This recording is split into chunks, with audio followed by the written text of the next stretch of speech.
Welcome to Alden Library. My name is Scott Seaman. I am Dean of Libraries, and it's my pleasure to welcome you to our first floor Center for International Collections, and I greatly appreciate their hospitality in hosting us tonight. I would also like to take this opportunity to formally welcome the Ohio University Press into Alden Library. Previously, the Ohio University Press was located off campus, and as of last semester, their offices have been relocated into Alden Library. It's a real pleasure having them here. Over many years, the library and the press have partnered on several projects, several successful projects, and this co-location helps us do even more of those kinds of things, and we're looking forward to that. And speaking of doing even more of those kinds of things, this evening is an example of what may come in the future. My role is to introduce the director of the Ohio University Press, Jillian Bershowitz, who will be telling us about our conversation this evening. Please join me in welcoming Jillian.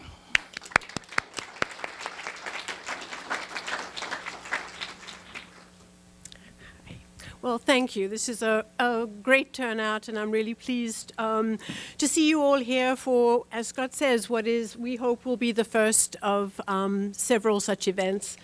As Scott also said, we're here to celebrate and have a conversation about the Extinction of Manae, a novel by Chuma Nwokolo, who is from Nigeria. The book is published in the Ohio University Press Modern African Writing series. It is the 15th book in the series, and we aim in the series to bring the best of African writing to an international audience.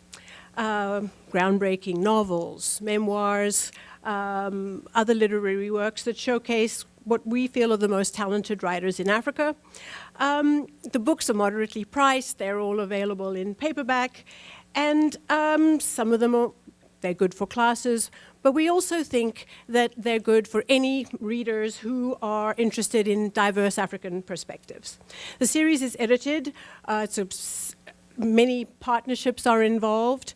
The series is edited by two scholars, Laura Murphy, who is at the University of Loyola in New Orleans, and also Ainei Edoro, who is an associate professor at Marquette.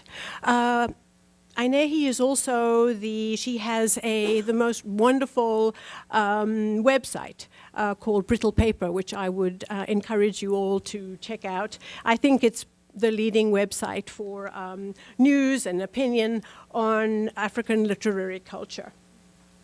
So our interviewer today, I'm going to introduce Dr. Ghirmai Negash. He has a very long association with the series.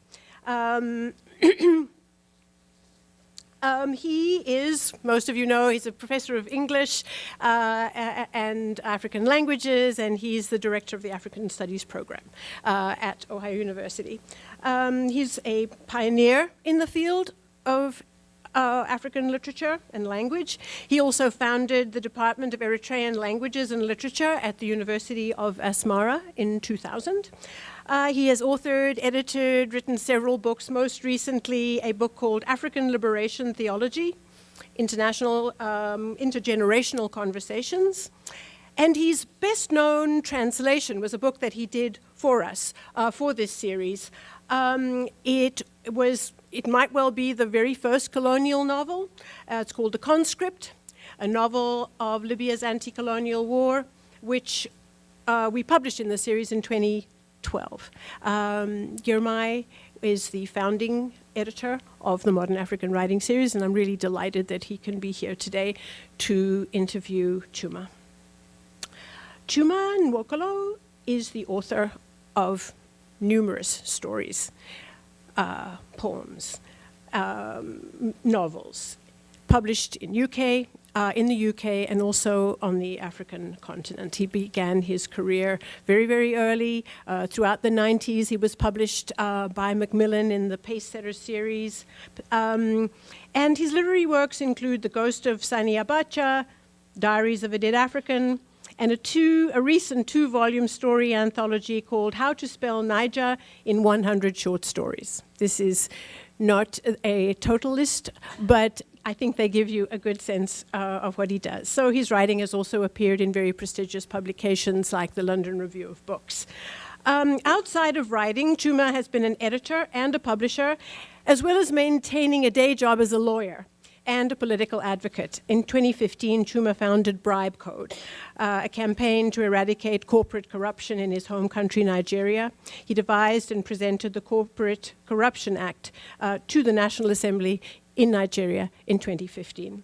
So this book tour has been a fine collaboration between universities in the United States, Canada, and the UK. And we're very grateful to our partners at Yale University's Africa Salon, Wesleyan University, Loyola University, in New Orleans, St. Lawrence University, Queens College in New York, their Human Rights Lecture Series, and the Writing on the Wall Festival at Liverpool University for their support of this excellent author in our series. I also want to thank L.J. Edmonds at the Center for International Studies, who was a partner, and also Scott Seaman, and the Alden Library staff for their wonderful spirit of collaboration in planning for, helping us publicize this event, and for making us feel so welcome in our new home. So please join me in welcoming Ghirmai and Chuma to Authors at Alden.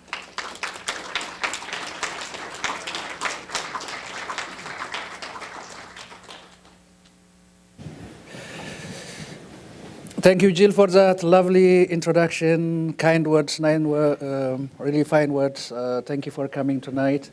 So the setup from here is Chuma is going to read for about 6 to 7 minutes, and then we will have the interviews, the conversation with me, okay?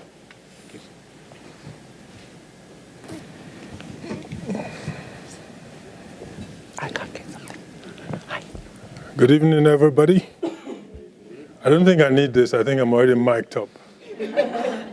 So I'll leave this to amplify any rumbles in my stomach. It's a pleasure coming to Ohio.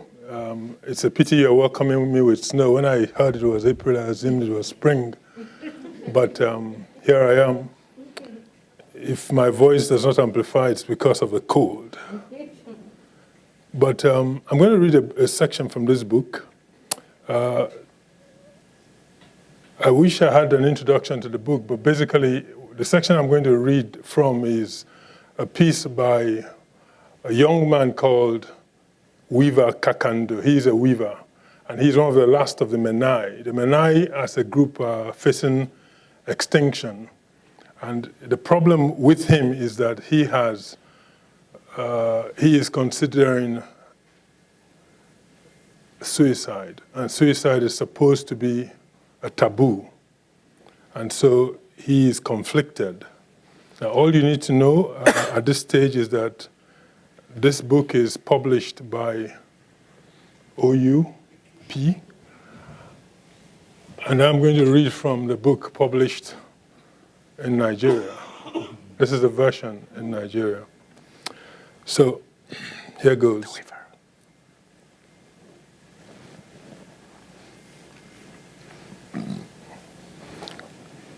When I got Jones's message from Creektown, I struggled to finish. Really, I did.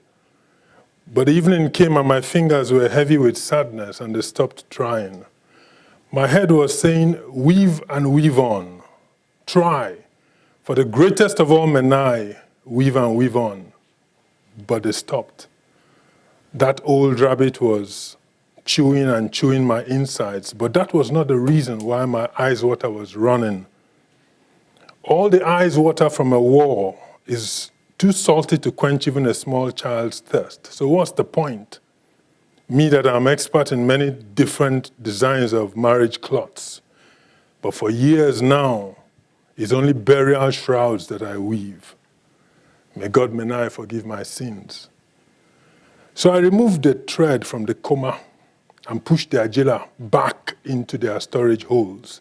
I packed the body of the Jamaya carefully, the way my father taught me, the way his father taught him, the way I taught my ancestor daughters. The way I have tried to teach these boys and girls that government brought me to Lagos to teach so that Manae's weave won't die out like the Manae. But to teach them is to cry, because may God Manae forgive my sins. To watch them with Jamaya is punishment. And the way they call Jamaya loom is the worst thing. To call me man when my name is Kakando. Jamaya that is the mistress that makes wives jealous. Jamaya that is the lover that vexes husbands. And that is how it should be. My fingers play her without tire from sunbirth to sun death. Between a Jamaya and her owner, there is no divorce. That is how it is. She breaks and he repairs them. She is dull and it is polish. That is how it is. Yet the worst is how they talk. These students they sent to punish me in my last days. A weaver is a person whose Jamaya does his talking. Chakata, chakata, chakata. And the comma is flying in and out, building the cloth one line by line by line. No, the worst is my memory. May God Manae forgive my sins. I remember how after 2 or 3 hours, the head of our camera will slow down.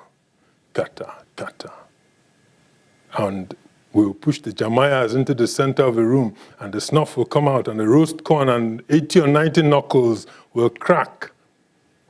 And one quiet joke, one 19-year-old memory. Remember that time that Daudi won the pools and ordered 6 manos for his wife? 1 for every year of marriage. Another old man's joke. And 10 minutes, 20 will pass, and the head of our camera will pull up his Jamaya and chakata, chakata.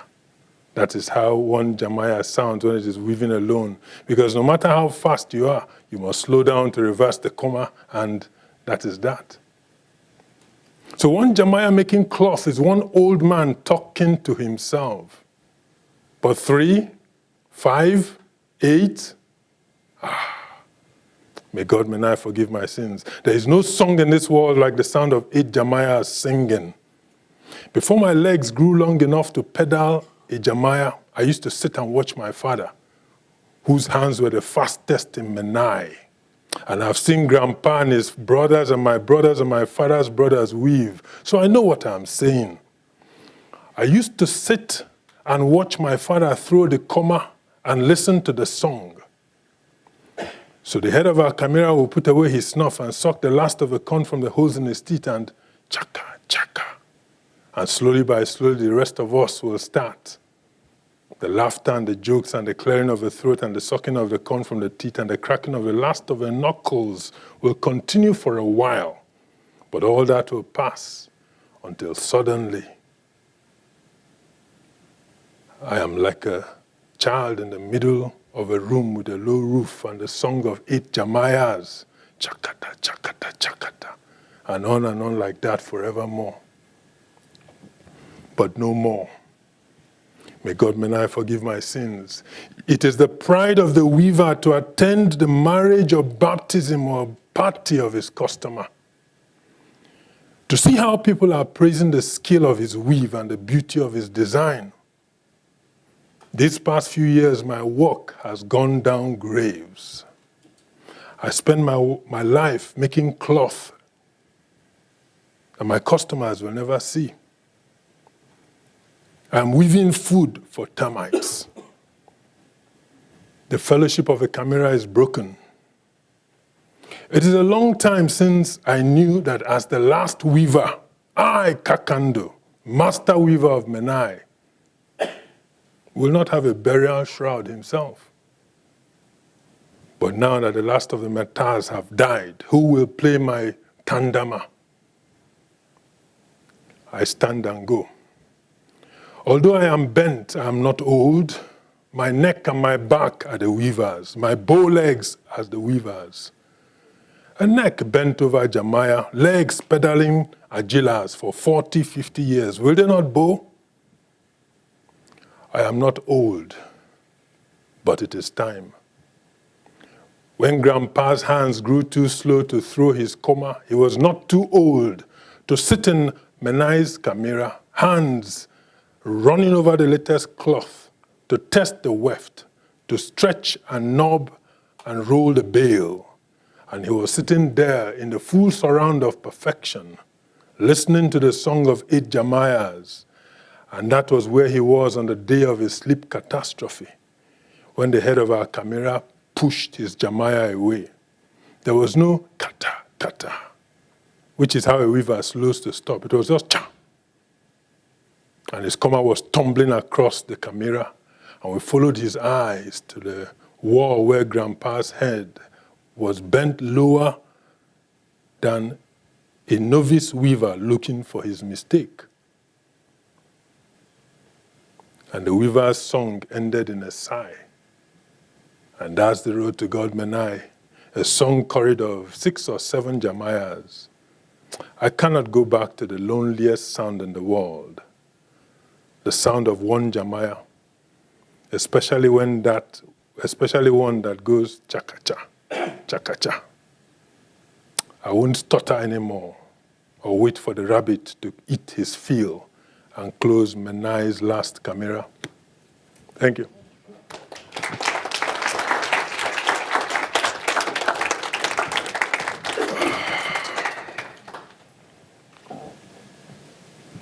Are we on? Are the microphones on? Yeah? Okay. That was lovely. Thank you. I love the chakata, chakata. If it's good enough, I might try a sideline and sing it, you know? It certainly will be more lucrative than writing books. It's great, yeah. So we have about like 20 minutes for the conversation. Then we'll take questions from the floor as well. So I'll kind of start with the first one. The Extinction of Manae, I just finished reading it yesterday. It is a spiritual book. That's what I make of it. It shows the power of African spirituality as a binding force at the Nigerian ethnic nation of Manae is threatened with the extermination of its people, culture, physical space, indigenous belief system, history, and its language. You actually talk a lot about language in the book. At the center of the spirituality are the shamanic figures like the Mata. These are the traditional leaders and healers on which the community depends for wisdom and guidance, especially at a time of crisis. It is a fascinating story by all means, but it also demands from its readers the willingness to submerge themselves in the story, as well as to pull together the different strands of the narrative, and also understand the characters. Is this a fair assessment of the work? I think you have done it justice, actually, because there are many stories involved in this book. Mm-hmm. It's almost like a collection of short stories woven together into a novel. Yes. What I've tried to do really is to represent the Manae people so you have many voices in it, many of them telling their own stories. Mm-hmm. Like the one I read now is the story of how a weaver in whose culture suicide is taboo, how he gets to the point where he actually considers it. Right. So you have many voices like this, and if you take each individual one, it's a cohesive short story. Mm-hmm. But if you blend it, you might get a novel. So did you rely on the collaboration of the readers, the writer-reader? Because the reader has also kind of to collaborate with the writer in this project. Yeah, I think it's the case with every single book you write, every story. Mm-hmm. It's complete when your audience gets it. Otherwise, you're talking to yourself. Exactly. You know? Okay. So what about, we don't want to stereotype or stigmatize any readers, but what about, for example, somebody who is in the West and who is not familiar to the mythology of the Manae? The culture. The culture. Yeah, I think the best thing you can do for anyone is to be honest to yourself. Mm-hmm. The most universal stories are those that are most intensely personal. Right. And our humanity comes when you look at somebody's individuality and you recognize yourself in it. So I think there is no culture really that is so alien that a human being cannot recognize it as a human story. Right, right. So it's a human story, it's a deeply spiritual story. I think I encourage everyone to read it. It is also a political story, right? I agree. Because underlying kind of event is inoculation of the Manae people by a pharmaceutical company, and there is death everywhere. Could you talk a little bit about it? What's happened? Yeah, I mean, basically the actuating event in the story is the inoculation of the Manae ethnic nation who live in their hometown, Creektown, during a Lassa fever outbreak in Nigeria. And this will immediately remind us of many instances that have happened across Africa, where you have an outbreak of disease and then people flying to help.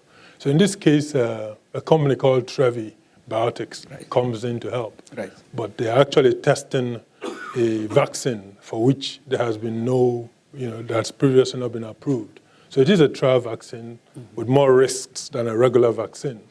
And so, unfortunately for the Manae, because they're extremely close-knit people, they stay together in one place, they are overwhelmingly affected by the fact that this vaccine happens to cause sterility and nephrotic diseases, and so nephritic problems. Right. So they face a double whammy of both sterility and extinction at the same time.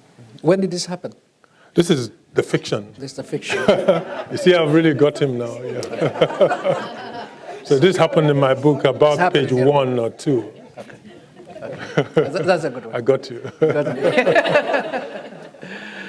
All right. So I am kind of getting back at you. I'm getting my own. Okay. That's right. Yeah. So I have a question about. This is really interesting.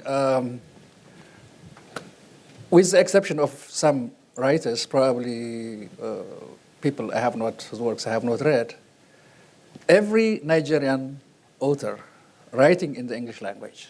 I don't know about people who are writing in the Amharic. Nigerian language, Amharic, but it seems unavoidable, not to talk about twins. So Adichie does it, Not to talk about twins. Twins, Yeah. twins, Oh, twins, okay. yeah, twin characters, yeah. So Adichie has the sisters Olana, and the other one is Kainene. One is very beautiful, very sensitive, and this is the author of Adichie, the author of Americana. So there are these two sisters, and you have them too. So what is this symbolism? Why is it so important for Nigerian authors? Well, you're an author yourself, and you have twins in your family, as I remember. I do. So maybe it's an African thing. Right. But you do know, of course, that the highest incidence of twins in the world is it happens within the Nigerian ethnic nation of the Yoruba. So maybe there's something there. But I like that duality. It's quite central to the structure of the novel. So it was, if you remove the duality of the twins, my structure collapses. Okay. So it's not an affectation, it's not something I've put on to put it on. Okay. It is quite central. Okay. And there's a lot of mirroring that happens right across the story. Yeah. So these twin brothers, Humphrey Cho and Koba, Xander Koba. Exactly. So they can be confusing because you have these two writers who are kind of in many ways similar. Why were they so necessary for the novel? Why couldn't you kind of have one of them? Because of the structure of the novel, it was necessary to have this reflection of what happens in Creektown and what happens outside Creektown. Right. And pulling it together with the aid of, if you read the novel, you see the structure of the fact that they are identical twins. Right. And I mean, from the cover, both the African edition and the Western edition, you still have that reflection in the covers. It is very central to the conception of the book, the fact that how much is left to nurture. The Manaes were people who were exceptionally stay-at-home people. They believe that if they go abroad, if they're immigrants, that the immigrant society will suck them in. sock away their language. I've been talking to fellow Nigerians in this audience, and we're trying to find out how much of language has survived the immigrant experience and how much of culture. We look at the fact that, for instance, the only asset we have from our ancestors of 10,000 years ago is our language. Okay. And that language encodes culture, includes ethos, life view, cosmology, everything. It's all condensed into it. So you think it's very important for African writers to kind of preserve that? I'm not on a soapbox. Okay. I'm writing a novel. Yeah. Okay. But I'm observing. Why are you not writing in African languages? No, like I said, I'm not on a soapbox. I'm writing a novel. Okay. It's a story. Okay. But if it preaches to you, maybe you can, be evangelized. But really, the truth of the matter is that I was talking about the twins scenario, and I was trying to see how the impact of a child who lives in the village, soaking in the culture, and an identical twin who lives abroad, and who is, consumed by that foreign culture, and assuming he has just that umbilical cord of language, how much can be connected. So these are all things that can only be investigated with the structure of that twins, which is why I said it's really very central to the conception of a story. Okay. Something different, a little bit different. So the depictions, I have some citations here, but I kind of will paraphrase it. There are very vivid, really sharp descriptions about corruption and the greed in the novel. So the narrator is very critical, and the narrator is, of course, created by the author. So how free is Nigeria, or how safe is Nigeria for critical writers like yourself? It's never been safer. I think there's freedom to write, freedom to hold whatever view you want to hold. It's a very free society in that sense. Okay. And Nigerians have taken advantage. We're also a very vocal society. Okay. Good. So my last question, and then we'll go to the audience. If I can find it, that is, because I need to find it.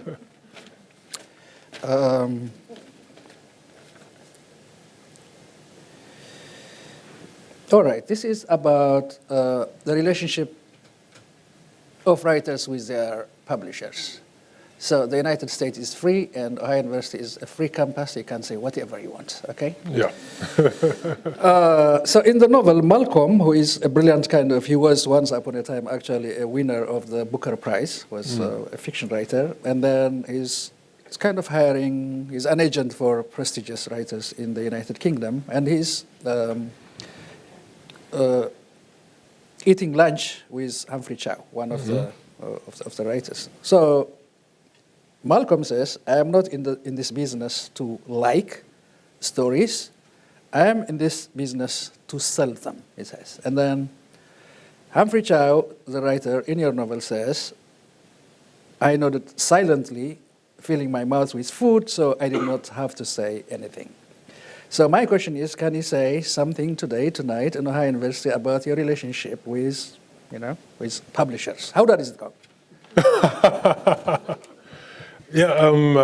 I'll probably have to take my royalty check first before I can speak very openly. Otherwise, there may be problems. Right. So you can see, obviously, that freedom is not absolute, is it? Freedom is not absolute. Excuse myself. Okay, so with that, okay. No, I think it's whether it's in the west or in the south, the relative west or north or south, it's a very fraught relationship.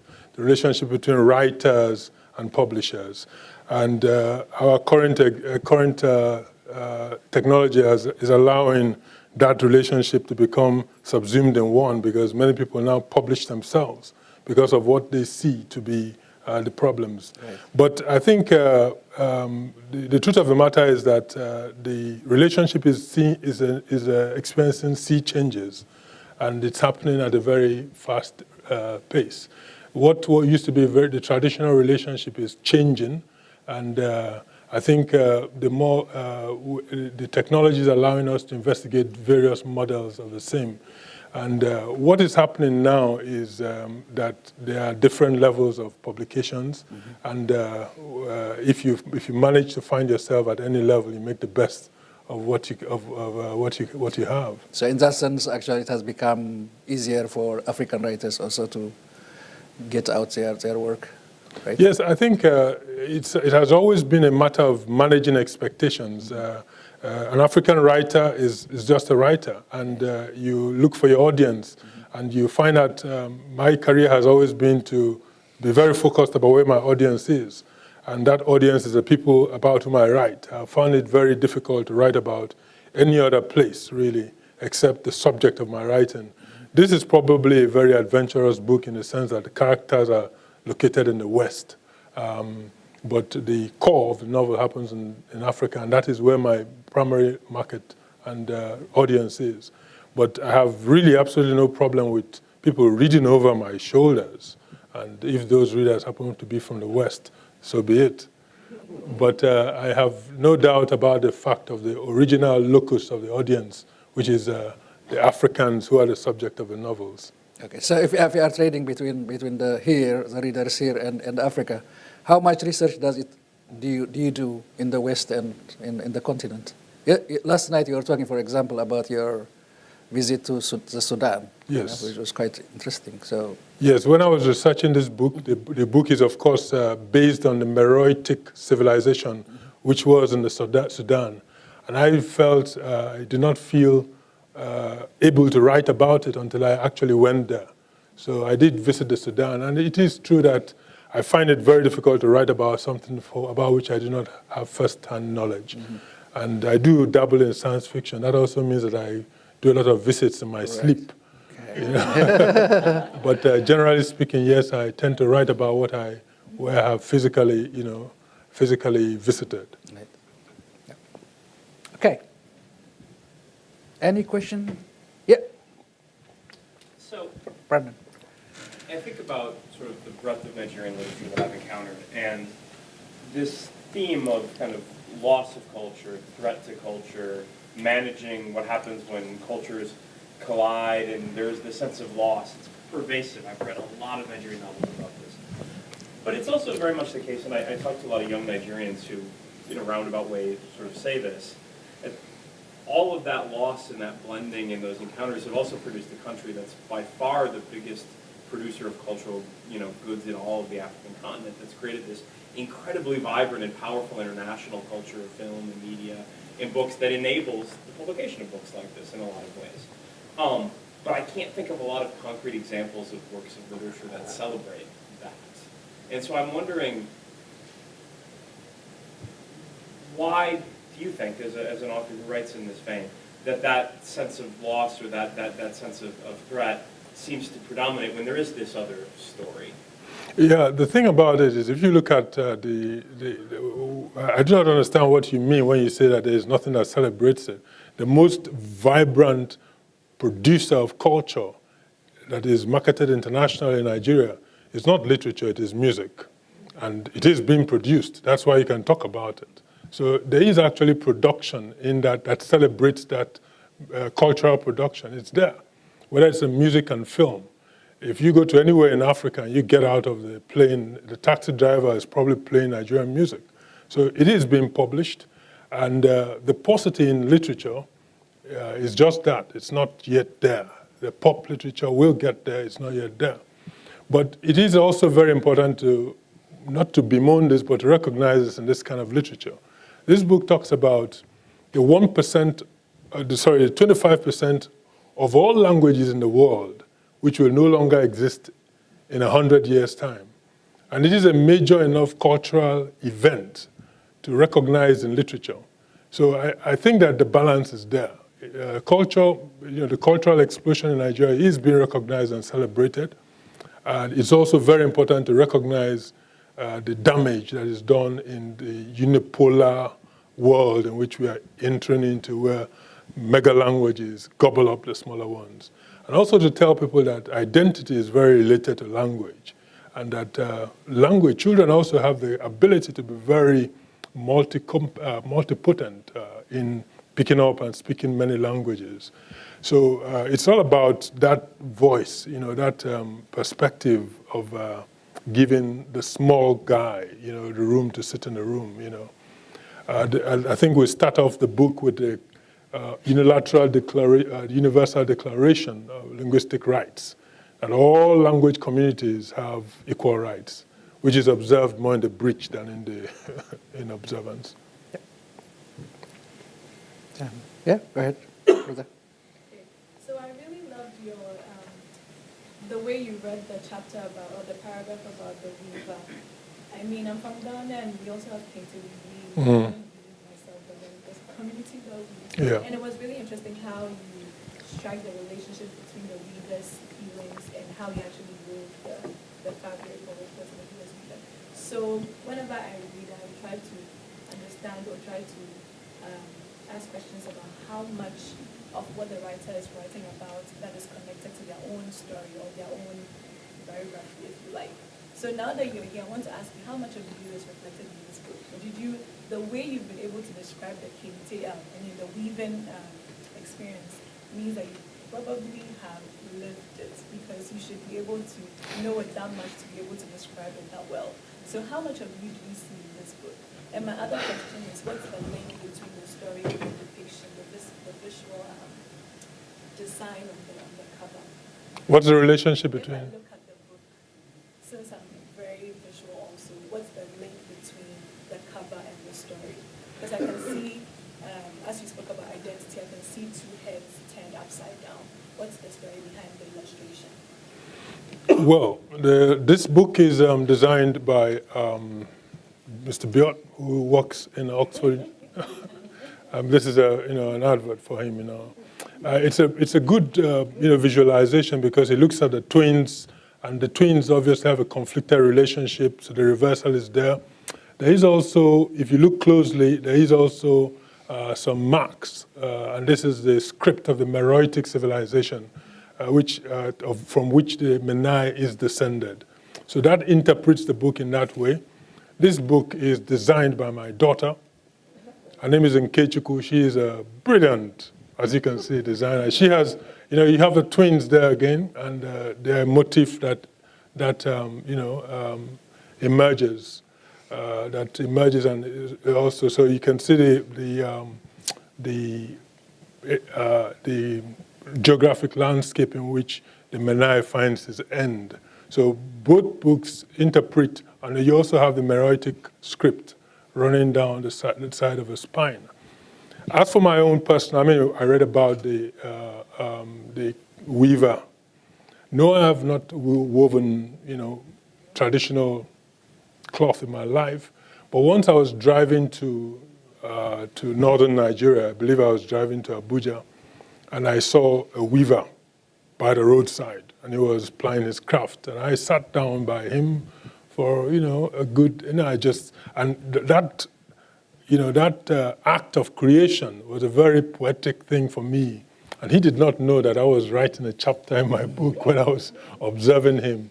And what really struck me about that sight was the fluency of his, it was like poetry, and it was just accidental that the cloth was emerging from his, So that fluency, stayed with me.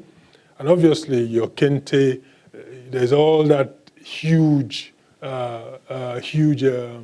culture and stories, the names that the clothes are given. And in my own culture, akwacha, we have the traditional cloths that are woven that come from right across the country. So there is a lot of, and it's spread right across Africa. You have different means of, creating these things, and there is poetry in their creation. So I think my stories, I do not leave all of them, thank God, but I do observe, and I do, steal a lot from various experiences. Yeah, you can actually hear the chakata he was doing, and then when the weaver is kind of in his head, is going down, is of course kind of nearing death, and you see the Jakarta changing to kind of slow, like a dying machine. So it's good observation. Arthur. Yeah, thank you very much for that reading and for some of the information you've given us in the book. I would like to ask about specifically influences or maybe zeitgeist. And I know that is one of the things that most authors don't like to talk about. Who influenced you, as if there's some pot of whatever it is that pours its blessings down on you. But specifically, I'm thinking of Nwokolo from Mozambique. and Arma from Ghana. And I'm trying to find out if you have read their work and if these works have sort of had some kind of impact on you. And I'm noting in Nwokolo, especially because his style has been described as a weaving together of several stories. So basically, and he refers to himself as a short story writer, but then he writes novels made up of all of these short stories, which seems to be somewhat pretty similar to yours.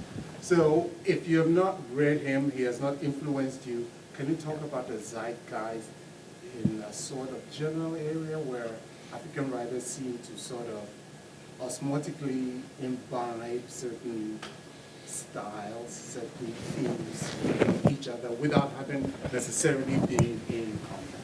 Yes, I think the tradition is there, and I think my root is very traditional. I hear stories from my culture. My mother was a very idiomatic speaker, and so each sentence usually enclosed a story. And that imaginative approach to expression is there. So there's a microscopic story, and then it grows. I think if you look at my work, particularly One More Tale for the Road, African Tales at Jail Point, sometimes I have these stories and then I weave them together, and you have one story, then you have a meta story that brings them together, and each story makes sense in the whole. This is not like this is a straight novel, to be fair. It's just that I have used many voices, and you can look at their stories. But it is really an honest novel. But I am, by instinct, a short story writer. It's something that attitudinally fits me more. I have a very bad memory, and usually it's easier for me to finish up a story quickly and go to something else. And when I'm writing a novel, at a point it becomes an agony, because I have forgotten the beginning. And if I have 2 hours to write today, to continue a 100-page story, I have to go back and read to refresh my mind. Does the character smoke cigars or cigarette, that kind of a thing. By the time I get to the point at which I'm to start writing, my time for writing is over. So when I'm writing a novel, it really becomes difficult to progress it. So this is why I always defer to, I deflect to my short stories. But having said that, this managed to be completed, and so yeah, I'm a novelist too. So going off that, because I was thinking about influence. So some of them always in literature, as you know, it's kind of conscious, or others are more conscious. So the subconscious ones, borrowings, influences are actually more interesting. I was not going to ask this question. I felt like this is far-fetched, but there is something, a phrase that is repeated quite frequently in the book. 100 years, 100 years, 100 years of suffering, 100 years of history. So that took me, when I was reading it, I think you know where I'm going. So what about 100 years of solitude and that kind of thing? But Because, the phrase that occurs in this book is 110. well, there is 100 years too. There's 100 years, and there is 110, there is 100 something. So I loved reading Ghirmai Negash. Okay. It is. There we go. Yeah, it's a book that I enjoyed, and I enjoyed, but I should also say that it had been, when I'm writing actively, I do avoid reading actively. It's an effort to draw your frame and your shape more consciously from the material, Right. as opposed to from styles and influences. And so it's impossible. I mean, you have to be dishonest to say that you're not influenced by what you read. But I would, as for specific structuring, I find no parallel. I did not seek out a structure. What I always say is that my book would have resembled The Sound and the Fury, but it doesn't anymore. The original structure of the book that emerged when I finished writing this book about 10 years ago Right. was that, Right. in terms of the structuring. Right. But I did look at it over and over the years, and I thought I would restructure it so it no longer has that old structure. So in terms of influences, I cannot read. Obviously, you are in a better place to find those influences. Because I'm a reader. I'm just reading. Because no, you're not, This is my not just job. a reader, but yeah. Okay, so we'll have kind of last one, or something. Real quickly, Yes. you spoke about the importance of vernacular or indigenous languages and that being such a major part of your heritage. And yet you are writing in English. And this was discussed a little bit earlier. But are you also publishing, are you having a lot of these novels translated and published in various languages so they are much more accessible to a broader audience within Africa? Yes, I'm not one of the characters in this book, an arrogant psychiatrist. His opinion of the Manae is that their problem is that they have been so focused on their past that they lost their future. And I'm not advocating this unipolar world of being completely consumed by what happened 100 years ago, 1,000 years ago. I think that it is important to live in now, to work with the realities we have, but also not, once a language is lost, it is lost. We can say that Latin is a dead language, but it is spoken, it is understood. The Meroitic language, of which we have thousands of artifacts which are written in that language, is not only dead, it's extinct, and that's a more profound level of death. And so it's important, we do not know how those words are spoken, pronounced, we have no idea. So what is alive can be kept alive. And I've been in countries where the average citizen speaks 7 to 8 languages. It doesn't make them less intelligent, it makes them more. It makes them more able to understand nuance and to sympathize with the order. And I think that it is easy for us, if we set it as a sociological and political ideal, to be more receptive to languages and cultures and to absorb them. So that's all. That's really, if I can put this message in a nutshell. So this is written in English. I think market languages are useful. They don't belong to England, any more than English owns the content of. England grew the most when it was colonized by France, and when France left, England did not give up the riches of a French language embedded in English. And I think English is a world possession. But the other members of the world should certainly not lose their own languages. They can keep all. They can develop all. And so this book should hopefully be translated in other African languages. There are many other African editions that have been published, and it is also going into other languages. We could have one more? Yeah? Oh, okay. Yeah. Or two? As preface to my question, do you write in different languages? Sadly, I don't. I can write love letters in Igbo, for instance, but I do not write fiction in Igbo. But You were talking about how language embodies all these different cultural elements and traditions. I was wondering, if knowing these different languages, writing in English, does the language itself kind of take you in different yes. in the way you express Yes, absolutely. Igbo language, a lot of things I think in Igbo cannot be translated into English, which is your loss. But English is my working language. I'm a lawyer in English. I have tried to defend clients in Igbo, the poor clients. But my facility is growing, and there is certainly a move to develop literature in not just my language. I happen to be a very bad language learner. I always say that I've tried French, I have about 10 words, and every time I acquire 10 more, I lose the last 10. But I think I'm more of a preacher who says, do this, even though I'm not very good at doing it. But I'm going to hold on to my own language, my own mother tongue, as long as I live. Thank you very much. I haven't had a chance to read the novel, but I promise I'll get a copy for myself to read. I'll hold you to that promise. Thank you very much, and I'll have you sign my book today. Sure of that. I have a quick question. You are an African author who is published in the West. You are published by a Western publishing company. And I think this has been the tradition with a lot of other African writers. Who is your audience when you write these novels? And the second question that I have is, what message do you have for the young generation of African writers, or those who are aspiring? My audience, like I said earlier, is the Africa I live in.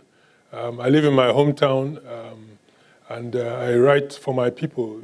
They usually don't read me, but they are my primary audience. And I think that they have to be your audience. I think that no other person should be interested in reading what you have to say more than the people about whom you write.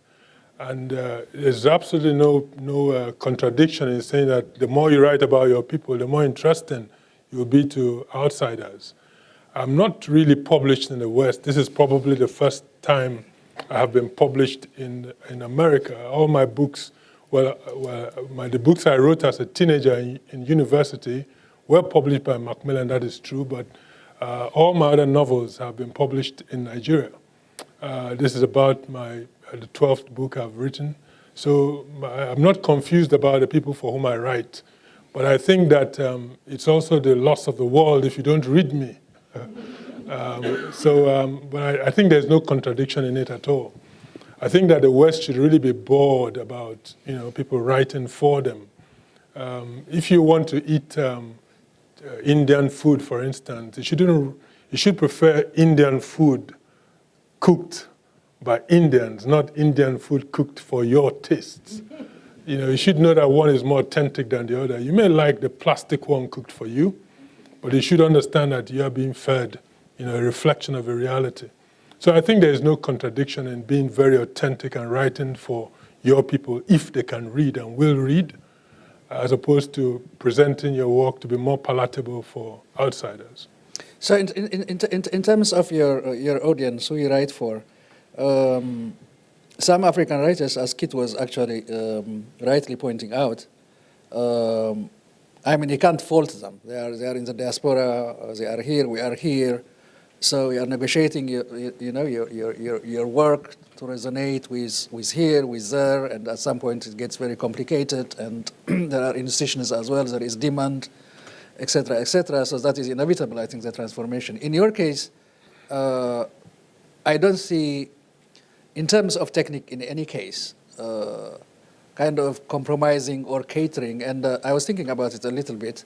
The narrative is extremely, so to speak, stream of consciousness based.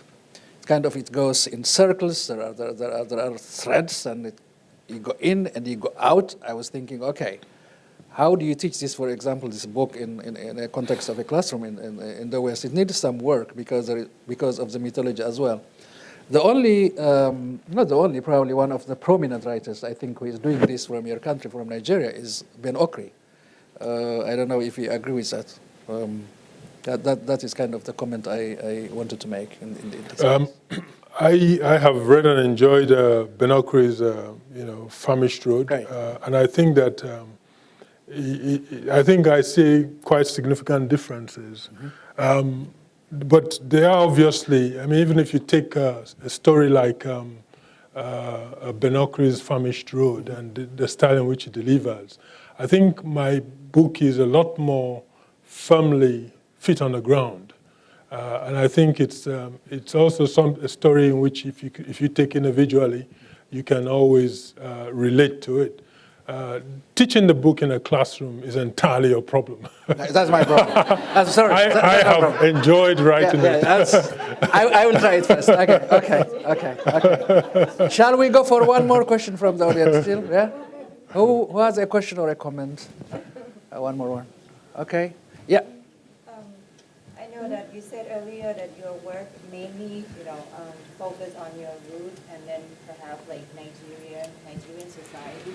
But given that now that you become like well known and very well received by, let's say, American readers and then also probably international level, so how can you see yourself for the future work? Like, how would you like to,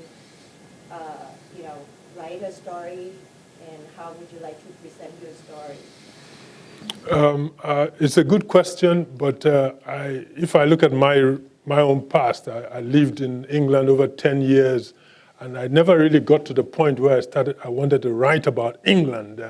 I tried hard. In fact, I once pushed myself through a short story set in a post office in England, but I'm sure it was a bad story. So I probably at some point will write out the Africa in me, but I don't know yet. I'm not going to put any bets on it at all. Okay. Thank you so much.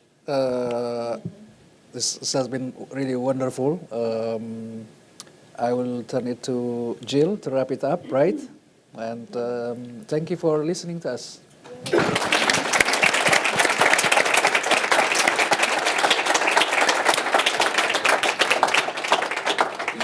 Thank you.